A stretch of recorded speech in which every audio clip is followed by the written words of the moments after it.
ድምጽን ከፍ አድርጎ መጸለይና ያለው መንፈሳዊ በረከት እንደዚሁም ደግሞ ከመናፍስት ውጊያ ያለውን ወሳኝ መረጃ አጋራችኋለሁ።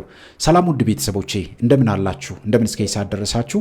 በዛሬው ቆይታችን እንግዲህ ድምጽን ከፍ አድርጎ መጸለይ ያለውን ጥቅም እንመለከታለን።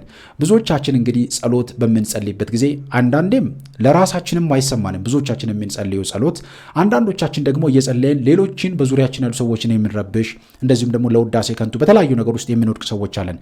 ዛሬ ግን የምነግራችሁ በተለይም ደግሞ ከመናፍስት ውጊያ አንጻርና በጸሎት ውስጥ እንግዲህ ሁሉም የሰውነታችን አካል መሳተፍ እንዳለበት ከዚህ በፊትም ነግሬያለሁ። ብዙ መምህራንም ይህን ነገር ያስተምራሉ። በጸሎት ውስጥ ሁሉም የሰውነት አካላት በተለይም ደግሞ የስሜት ሕዋሳቶቻችን በደንብ ሊሳተፉበት ይገባል። አለበለዚያ ጸሎታችን ብዙ አይነት ችግር ውስጥ ይገባል ማለት ነውና የምንጸልየው ጸሎት ለኛም የማይጠቅም ሌላም ነገር የምንፈልገውን ነገር የማያመጣ ይሆናል ማለት ነውና ዝም ብሎ የሚነበብ ንባብ ብቻ ሆኖ ይቀራልና ስለዚህ ድምጽን ከፍ አድርጎ መጸለይ አባቶቻችን እንዴት ነው የሚያስተምሩን? ድምጽን ከፍ አድርጎ መጸለይን አባቶቻችን ከምን አንጻር ነው የሚመክሩን የሚለውን ጥቅሙን በደንብ አድርጌ እነግራችኋለሁ ማለት ነው። የመጀመሪያው ውድ ቤተሰቦቼ ከመናፍስት ውጊያ አንጻር ያለውን ጠቀሜታ ልንገራችሁ። አንደኛው የአየሩን ድባብ መቀየር ነው። የአየሩን ድባብ እንቀይራለን። አስተውሉ ውድ ቤተሰቦቼ፣ ብዙ ጊዜ ብዙዎቻችን ጸሎቱን ስንጸልይ ድምፃችንን ቀስ አድርገን ስለምንጸልየው ለኛም የምንጸልዩ ጸሎት ለኛ ለራሳችን እንኳን አይሰማንም። ምን እንዳልን የጸለየውን ቃል እንኳን ጆሮአችን መስማት አይችልም። በአንደበታችን ቃሉን እንጠራዋለን፣ ግን ጆሮአችን አይሰማም። እኛ ራሳችን እየሰማነው አይደለም። እና ስለዚህ የአካባቢውን ድባብ ለመቀየር በተለይም ደግሞ በዙሪያችን የጥላ ወጊ መንፈስ ይሽከረከራል። የመተት መንፈስ፣ የተላኩ የመተት መንፈሶች ይሽከረከራሉ። እንደዚሁም ደግሞ በዙሪያችን ላይ እኛ ጸሎት ማድረግ ስንጀምር፣ ከእግዚአብሔር ጋር መሆን ስንፈልግ፣ ወደ እግዚአብሔር መቅረብ ስንፈልግ በዙሪያችን የሚያንዣብቡ የዛሩ መንፈስ፣ የመተቱ መንፈስ፣ የእናት አባቶቻችን የውቃዊ መንፈስ በዙሪያችን ይሽከረከራል። ይህንን ለማራቅ የአየሩን ድባብ ለመቀየር ምን ማድረግ አለብን? ድምፃችንን ከፍ አድርገን መጸለይ ያስፈልጋል። ይህ ለምንድን ነው የሚሆነው? አጋንንት በአየር ላይ የሚበሩ መናፍስት ናቸው። ድምፅን ከፍ አድርገን የእግዚአብሔርን ስም ስንጠራ፣ መዝሙረ ዳዊትን ስንጸልይ፣ ሌሎችንም ጸሎቶች ስንጸልይና ቃላቱን ስናወጣ በአካባቢያችን ያለውን የአየር ድባብ እንቀድሳለን። ቃላቱ እንደ እሳት ሆነው አጋንንትን ያባርራሉና ለዚህ ምንድን ነው ስንጸልይ በተለይም ደግሞ ይህንን ጸሎት የምነግራችሁ በተለይም ደግሞ በቤታችን በጸሎት ቦታ ላይ ሆነን ስንጸልይና በቤታችን ውስጥ ለምናደርገው ጸሎት የሚሆን ነው። ቤተክርስቲያን ውስጥ እንደዚህ ማድረግ አስፈላጊ ስላልሆነ ማለት ነውና ቦታ መለየት ያስፈልጋል። ስለዚህ የዚህ ቪዲዮ ዋናው ዓላማ ድምፃችንን ከፍ አድርገን መጸለይ ትልቁ ጥቅም የሚሆነው እንደዚሁም በማህበር ላይ አብረን በምንጸልይ ጊዜ እንደዚሁም ደግሞ ቤታችን ውስጥ እንደ ቤተሰብ ተሰብስበን በምንጸልይ ሰዓት ላይ ይህንን መንገድ ልንጠቀም ይገባል ማለት ነውና ድምፅን ከፍ አድርጎ መጸለይ ትልቅ በረከት ስላለው ሁላችሁም ኦርቶዶክሳውያን ከዚህ በኋላ በቤታችሁ በጸሎት ቦታችሁ በምትጸልዩ ሰዓት ላይ ድምፃችሁን ከፍ አድርጋችሁ ልትጸልዩ ይገባል ማለት ነውና የአየሩን ድባብ ለመቀየር ያስፈልጋል ማለት ነው። ሁለተኛው ሰይጣን ልባችንን ስለማያውቅ አስተውሉ ቤተሰቦቼ፣ ሰይጣን ልባችንን አያውቀውም፣ የምንናገረው ነው የሚረዳው። ለዚህ ነው እኮ ዛሬ እናት አባቶቻችን በቀደመው ጊዜ ላይ ገዳም ሲሄዱ የሆነ ነገር ላደርግ ነው ብለው ነው የሚሄዱት።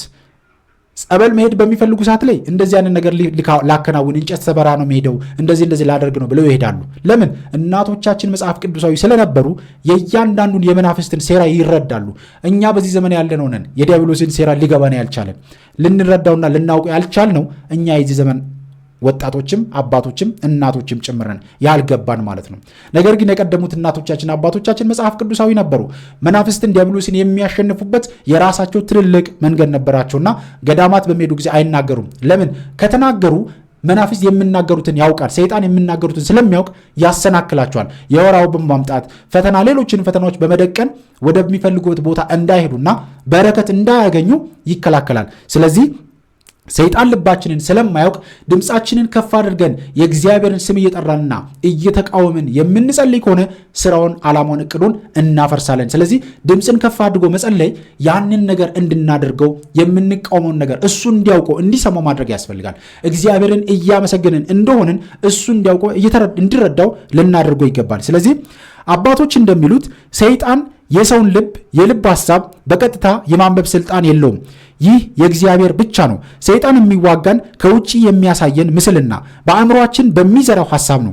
እኛ ግን ድምፃችንን ከፍ አድርገን ስንጸልይ የምንመካበት አምላክ ግን እንደሆነ ለጠላት በግልጽ እናሳውቃለን። ይህ የጠላትን ተስፋ ያስቆርጣል፣ የጠላትን ዓላማውን ያከሽፋል፣ የጠላትን ሴራውን ያደክመዋል ማለት ነው። ስለዚህ ይህንን ማድረግ በጣም አስፈላጊና ወሳኝ ነገር ነው ማለት ነው። ስለዚህ ድምፅን ከፍ አድርጎ መጸለይን እንደ መጥፎ ነገር አትዩት ለማለት ነው።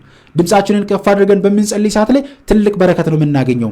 ጠላትን ዲያብሎስን የምናንበረክክበት የምናሸንፍበት መንገድ ነውና ይህንን በጣም ማሰብ ያስፈልጋል። አባቶቻችን እንደውም በደንብ ይመክሩናል እዚህ ጋር እና እንደነገሩንም አባቶች እንደሚሉት የሰይጣን የሰውን ልብ ሐሳብ በቀጥታ የማንበብ ስልጣን የለውም። ይህንን ማድረግ የሚችለው እግዚአብሔር አምላካችን ብቻ ነው። ምክንያቱም ከእግዚአብሔር የተሰወረ ነገር ስለሌለ ማለት ነው። እና ሰይጣን ሊያውቅ የሚችለው የልባችንን ሳይሆን እኛ የምናወራውን የምንናገረውን ነገር በቀጥታ ይረዳል። ስለዚህ እኛ ድምፃችንን ከፍ አድርገን ስንጸልይ እሱን እየተቃወምን እንደሆነ፣ ከእቅፉ እየወጣን እንደሆነ፣ ከህይወቱ እሱ ከሚያሰርብን ሴራ እያመለጥን እንደሆንን ሊረዳ ይገባል። ይህንን ደግሞ ድምፃችንን ከፍ አድርገን በመጸለይ እግዚአብሔርን ማመስገን ያስፈልጋል ማለት ነው።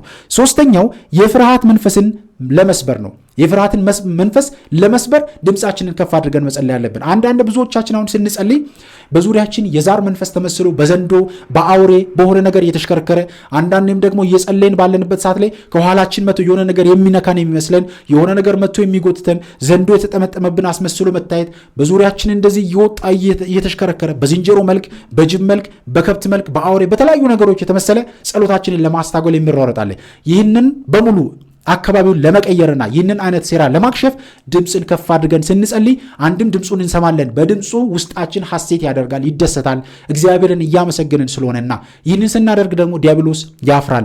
በዙሪያችን የሚሽከረከረው በተለይም የዛር መንፈስ ሆኖ እንደዚሁም ደግሞ የመስተፋቅር መንፈስ የጥላ ወጊ መተት በሚሆንበት ሰዓት ላይ ጸሎት በምትጀምሩ ሰዓት ላይ በዙሪያችሁ በተለያየ ነገር እየተመሰለ ይታያል። ስለዚህ ያንን ለማክሸፍና ለመስበር በደንብ አድርጎ ድምፅን ከፍ አድርጎ መጸለይ ያስፈልጋል። አስተውሉ ውድ ቤተሰቦቼ፣ ፍርሃት የሚመጣው በዝምታና በጭንቀት ውስጥ ሲኮን ነው።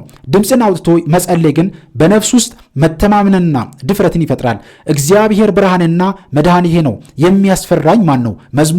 መዝሙር 26ና 27ን እያልን ብለን ድምፃችንን ከፍ አድርገን መጸለይ፣ ሌሎችንም ጸሎቶች ስንጸልይ ውዳሴ ማርያም፣ መዝሙረ ዳዊትን፣ ሰይፈ ሥላሴን፣ ሰይፈ መለኮትን በምንጸልይ ሰዓት ላይ ድምፃችንን ከፍ አድርገን መጸለይ ትልቅ በረከት ስላለው ሁላችንም ይህንን ማድረግ ያስፈልገናል። ስለዚህ ከመናፍስት ውጊያ አንጻር 3 በጣም ጠቃሚና ወሳኝ ነገሮችን አነሳሁት። አንደኛው የአየሩን ድባብ ለመቀየር ድምፃችንን ከፍ አድርገን መጸለይ አለብን ማለት ነው።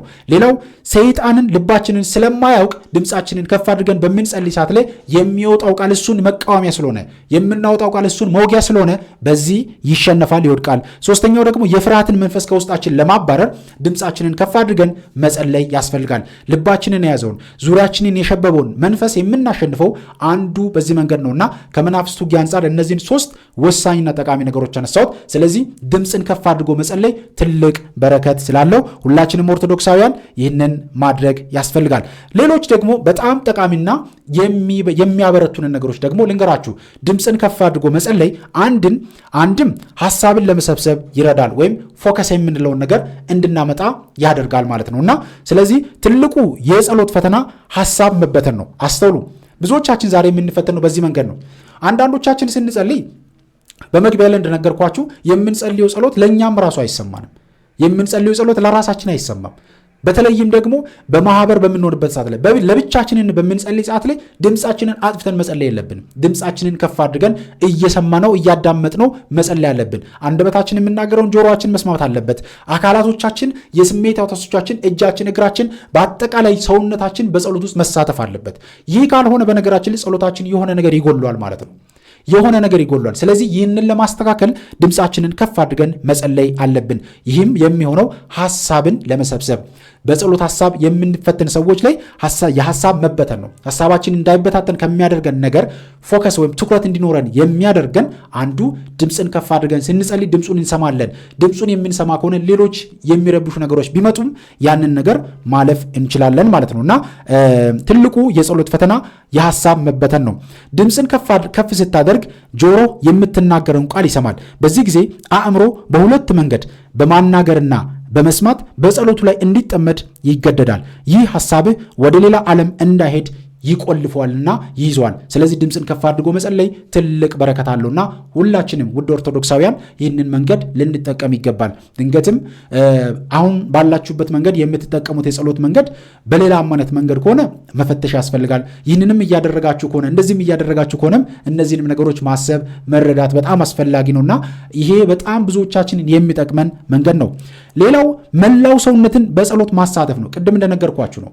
በጸሎት ሰዓት ላይ ቅድም እንዳልኳችሁ ሁሉም የሰውነታችን አካል መሳተፍ አለበት። አይናችን የራሱ ድርሻ አለው። አፍንጫችን፣ አንደበታችን፣ ጆሮአችን፣ ሰውነታችን በሙሉ ህሊናችን፣ ልቦናችን በእያንዳንዱ በጸሎቱ ላይ የሰውነታችን አካል መሳተፍ አለበት። ጸሎት የነፍስ ብቻ ሳይሆን የሥጋም መሆን አለበት። ድምፅን ከፍ ማድረግ ምላስን፣ ግሮሮን፣ ጆሮንና መላው ሕዋሳትን በጸሎት ውስጥ ያሳትፋል። ቅዱስ ጳውሎስ እንዲህ ይለናል፣ ሰው በልቡ አምኖ ይጸድቃል በአፉም መስክሮ ይድናል ይለናል እንዳለ በሮሜ መልእክት ምዕራፍ 10 ከቁጥር 10 ላይ እና አፋችንም ለጌታ መገዛት አለበት ማለት ነው። እያንዳንዱ ሰውነታችን በዚህ በጸሎቱ መንገድ ላይ ሊሳተፍ ይገባል ማለት ነው እና ይህንን ካደረግን የትኛውንም ነገር በሕይወታችን ውስጥ ማሳካት ማድረግ እንችላለን።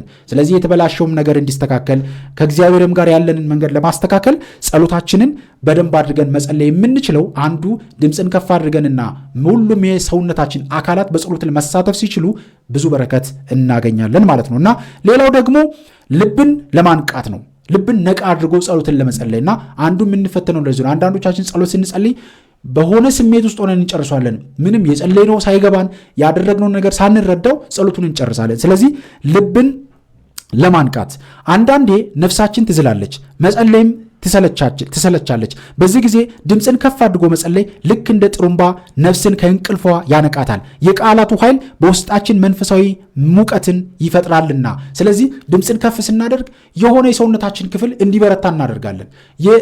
የሆነ ደክሞን ዝሎን የነበርን ሰዎች እንበረታለን። ቅድም አሁን እንደነገርኳችሁ ልባችን የሚዝልበት ጊዜ አለ ማለት ጸሎት አንዳንድ የሚሰለቸን ጊዜ አለና ድምፃችንን ከፍ አድርገን ስንጸልይ የጸሎቱ ኃይል በራሱ ጉልበት ብርታት ይሆነንና ነቃ እንላለን ማለት ነውና ይህ ስሜት እንዲፈጠር በዚህ መንገድ ውስጥ እንድንሄድ የግዴታ ምን ያስፈልገናል? ድምፃችንን ከፍ አድርገን መጸለይ አለብን ማለት ነውና በጣም መረዳታል። በተለይም ደግሞ አስተውሉ ውድ ቤተሰቦቼ፣ በመናፍስት የምንፈተን የመናፍስት ውጊያ ያለብን ሰዎች ድምፃችንን ከፍ አድርገን መጸለይ አለብን። በተለይም ቤታችን ውስጥ በልብሳችን የገባ በቤታችን የተላከ የመተት መንፈስ ካለ፣ የጥላ ወጊ መተት ካለ፣ የሟርት የርግማኑ መንፈስ ካለ፣ የዛሩ መንፈስ በቤተሰቦቻችን ውስጥ ካለ፣ በተለይም በብዙ ቤተሰብ ውስጥ የምንኖር ሰዎች ይህንን ጸሎት ልንጸልይ ይገባል።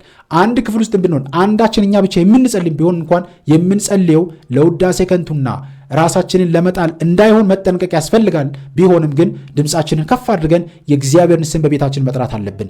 የዲያብሎስን ዓላማና ዕቅድ የምናፈርሰው አንዱ በዚህ መንገድ ስለሆነ ማለት ነውና ልብን ለማንቃት በደንብ አድርጎ ድምፅን ከፍ አድርጎ መጸለይ ያስፈልጋል። ሌላው በጣም ጠቃሚ ነገር ልንገራችሁ፣ መጽሐፍ ቅዱሳዊ ማስረጃ ልንገራችሁ። ቅዱስ ዳዊት እንዲህ ይለናል በመዝሙሩ ላይ በቃሌ ወደ እግዚአብሔር ጮኹ፣ በቃሌም ወደ እግዚአብሔር ለመንሁ ይለናል። መዝሙር 142 ከቁጥር 1 ላይ ዳዊት በልብ ብቻ ሳይሆን በቃሉም ይጮህ እንደነበረ እናያለን። ስለዚህ ሁላችንም እንደዚህ አይነት ጸሎቶችን ልንጸልይ ይገባል። ድምፃችንን ከፍ አድርገን መጸለይ ስህተት አይደለም። ድምፃችንን ከፍ አድርገን መጸለይ ተሳስተናል ማለት አይደለም። ስለዚህ በደንብ አድርገን መረዳት አለብን። ነገር ግን ቅድም እንደነገርኳችሁ የምንጸልየው ለምሳሌ በቅዳሴ ላይ የግል ጸሎት አይፈቀድም። ስለዚህ በዛ ቦታ ላይ የምንሳተፈው በህብረት ስለሆነ በህብረት የሚደረገው ጸሎት ላይ በደንብ አድርጎ መጸለይ፣ በህብረቱ ጸሎት ላይ በተስጦ መመለስ ላይ በዛ ነገር ላይ በደንብ መሳተፍ ያስፈልጋል። ከዛ ውጭ ግን ባሉን በግል ጸሎቶቻችን በቤት ውስጥ በማህበር በምናደርገው ጸሎት ላይ በዚህ መንገድ ልንሳተፍ ይገባል። ድምፃችንን ከፍ አድርገን መጸለይን መለማመድ ያስፈልጋል። ሁለተኛው ጌታችን ኢየሱስ ክርስቶስ ራሱ በጌተሰማኒ በጸለየ ጊዜ ከብርቱ ጩኸትና ከእንባ ጋር ጸሎትንና ምልጃን አቀረበ ይለናል። የዕብራውያን መልእክት ምዕራፍ 5 ከቁጥር 7 ላይ ጌታችን ድምፁን አውጥቶ በመጸለይ ምሳሌ ሆኖናልና እኛም ድምፃችንን ከፍ አድርገን መጸለይ ያስፈልገናል ውድ ቤተሰቦች። ስለዚህ እነዚህን አባቶቻችን ክርስቶስን ምሳሌ አድርገን ቅዱስ ዳዊትን ምሳሌ አድርገን በደንብ አድርገን መጸለይ ያስፈልጋል። ሌላው በጣም ጠቃሚና ወሳኙ ማስረጃ የነቢዩ ዮናስ ታሪክ ነው። የዮናስ በአሳ አንበሪ ሆድ ውስጥ ሆኖ በመከራዬ ሳለሁ ወደ እግዚአብሔር ጮኹ ብሎ እንደተናገረ ጩኸት የችግር ጊዜ ጸሎት መገለጫ ስለሆነ ሁላችን ሁላችንም ጸሎታችንን በዚህ መንገድ ልንፈጽም ይገባልና እነዚህ ሶስቱ በጣም ወሳኝ ማስረጃዎች ናቸው። ልክ እንደ ቅዱስ ዳዊት እንደ አምላካችን በጌቴሰማኒ እንደጸለዩ እንደዚሁም ደግሞ እንደ ነቢዩ ዮናስ በዚህ አይነት መንገድ ሁሌም ቢሆን ድምፃችንን ከፍ አድርገን መጸለይ ያስፈልጋል። ምክንያቱም ትልቅ በረከት የምናገኝበት ትልቅ በፍቅር በእግዚአብሔር መንገድ ውስጥ የምንሄድበትና ከእግዚአብሔር ጋር የምንገናኝበት እንደዚሁም ደግሞ የሰይጣንን የዲያብሎስን ዓላማውን እቅዱን የምናፈርስበት ስለሆነ በዚህ መንገድ መሄድ በጣም አስፈላጊ ነውና በመጨረሻም ደግሞ የአባቶች ምክርና ተግሳጽን ልንገራችሁና የዛሬውን ቪዲዮአችንን በዚህ እንቋጫለን። ሐሳብ ጥያቄ ካላችሁ በታች መጻፋችሁን እንዳትረሱ ውድ ቤተሰቦቼ። ቅዱስ ዮሐንስ አፈወርቅ እንዲለናል፣ በረከቱ ይደርብን። ድምፅህን አውጥተህ ስትጸልይ አንተ ራስህ የጸሎትህ የመጀመሪያ ተማሪ ትሆናለህ ይላል። ማለትም የጸሎቱን ኃይል የጸሎቱን ኃይልና ቃል ሰምተ እንድትመሰጥ ይረዳሃልና ድምፅህን ከፍ አድርገህ መጸለይ አለብህ። ቅዱስ ዮሐንስ አፈወርቅም ይህንን ነገር ይደግፋል ማለት ነውና ስለዚህ የእነዚህ አባት በረከት ይደርብን። ሌላው አባት ቅዱስ ይስሐቅ ሶራዊ ነው። አእምሮ ሲበተንና ልብህ ሲደነድን ድምፅን ከፍ አድርገህ ስትጸልይ የቃላቱ ድምፅ በውስጥ የተቀበረውን ስሜት ይቀሰቅሰዋል በማለት ይመክሩናል ማለት ነውና እነዚህን አባቶች የሰጠን እግዚአብሔር በእውነት የተመሰገነ የተወደሰ ይሁን።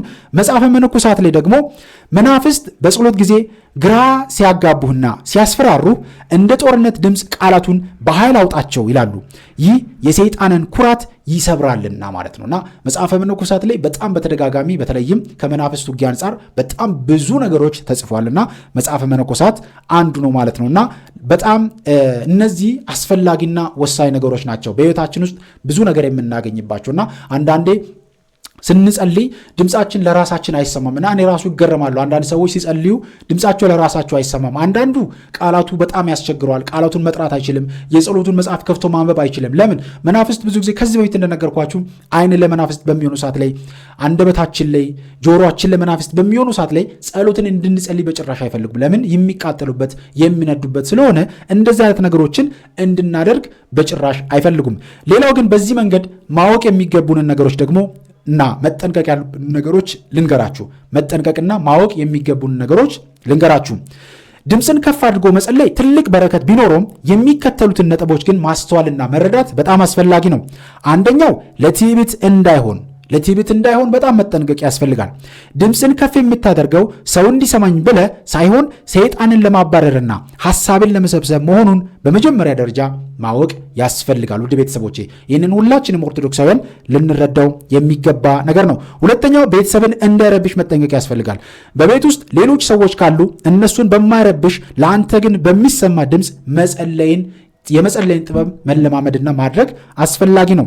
ሶስተኛ ከልብ ጋር ማገናኘት ያስፈልጋል። ከልብ የሚጸለይ መሆን አለበት። የምናደርገው ነገር በልብ የሆነ ነገር ከፍቅር የተነሳ ሊሆን ይገባልና ድምፅ ብቻውን ጩኸት ነው። ዋናው ቁም ነገር ድምፅህን የልብን ሐሳብ ተከትሎ እንዲወጣ ማድረግ ነውና ይህንን ማድረግ ከቻለን በደንብ አድርገን ብዙ በረከት እናገኛለን፣ እንባረክበታለን፣ እንቀደስበታለን። ስለዚህ ይህንን ማድረግ ያስፈልጋል። ወንድሞች ሆይ ግራ መጋባትና ፍርሃት ሲመጣብህ አትሸማቀቅ። ይልቁንም መዝሙረ ዳዊትን ወይንም የዘውትር ጸሎቶችን በኃይልና በድፍረት ድምፅህን አውጥተህ ከፍ አድርገህ ጸልይ። የእግዚአብሔር ስም የጸና ግንብ ነው፣ ጻድቅ ወደ እርሱ ይሮጣል ከፍም ይላልና ይላል። ስለዚህ ይህንን ማድረግ በጣም አስፈላጊ ነው። በቃላት የምትጠራው የጌታ ስም ጠላትንና ሰይጣንን አጋንንትን ያባርራልና ድምፅን ከፍ አድርጎ መጸለይ አስፈላጊ። በእውነት እግዚአብሔር አምላካችን ሁላችንንም ያግዘን። ስለዚህ ጸሎታችንን እግዚአብሔር አምላካችን ይቀበልልን። በእውነት በቤታችን በኑሯችን እግዚአብሔር አምላካችን ይባርከን።